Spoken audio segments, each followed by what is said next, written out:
people of Earth, Mars, and all those other places. My name is Danny Lee, and this is Storytime Part 2. So, where I left off in my first Storytime video is my first experience with stuff that was kind of paranormal. So, basically what happened after doing the cat scratches back stuff and all that other thing, my sister slowly started to get really freaked out on a regular basis about things that didn't make a lot of sense. Like, she would have me come in her room and her walls would be like making noises and you would hear taps on the walls, and it was just a lot of crazy stuff. And then she would always see shadows behind her shoulder. I can't even think about how many times like she ran in my room in the middle of the night just to sleep with me. But she just had a lot of different problems that was going on with her room, and then a lot of things were going on in my room, but I never talked about the stuff that was going on in my room. And basically what ended up happening in my room was there would be these little scratches on the side of my bed. Like, it would sound like a mouse was scratching like the sides of my bed. And I would look over and there'd be nothing there, and like it would stop if I even made like the smallest noise. So basically like that happened for a few days, and then it progressively got louder and it stopped stopping when I would make noise. And I would be really confused, but I could sleep through that. But then progressively it just got worse the more I got freaked out. Like, at some point it sounded like someone was like really trying to scratch under my bed. It sounded like someone was taking a knife under my bed. It got to the point where I hadn't slept in a month, and it eventually sounded like someone was like pounding on the back of my wall. And I did a lot of different things, because at first I thought, okay, maybe this is just my family trying to scare me. And one night it was all happening, and so I very quickly got out of bed and I ran to my sister's room first, and she was out. Like, I tried waking her up. She was out. And I got back in bed an hour later, everything was going on.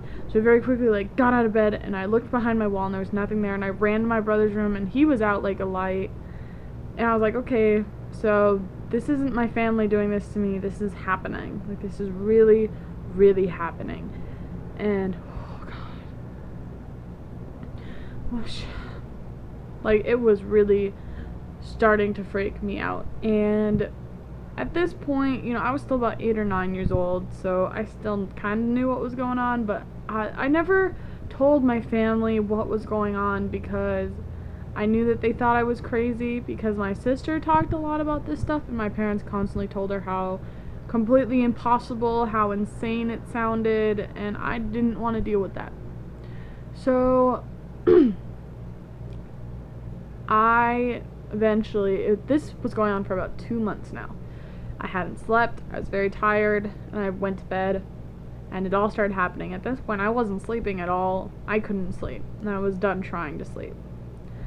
And finally, I don't know if I had had a bad day, what was going on, but I was very pissed off, and I wasn't scared, I was just mad.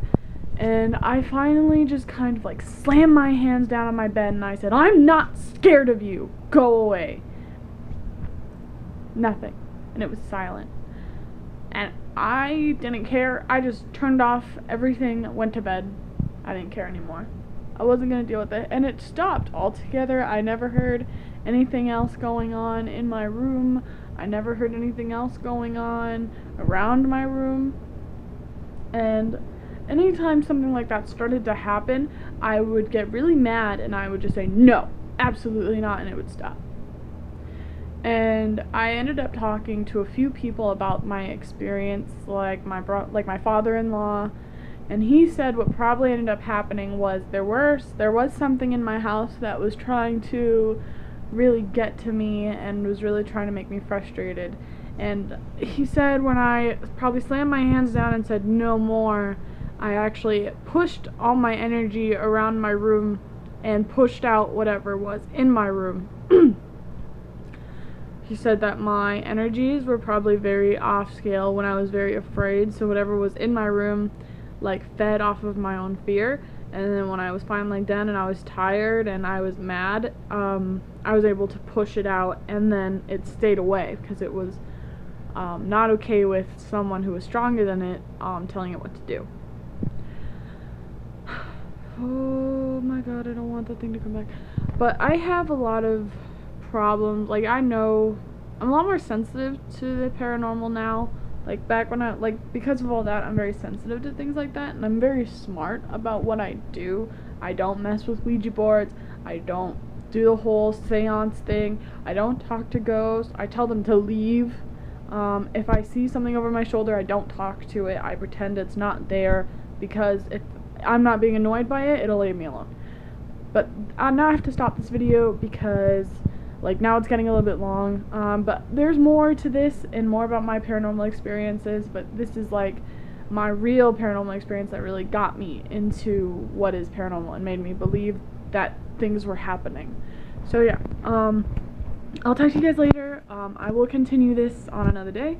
I will see you guys later. You guys have a good day.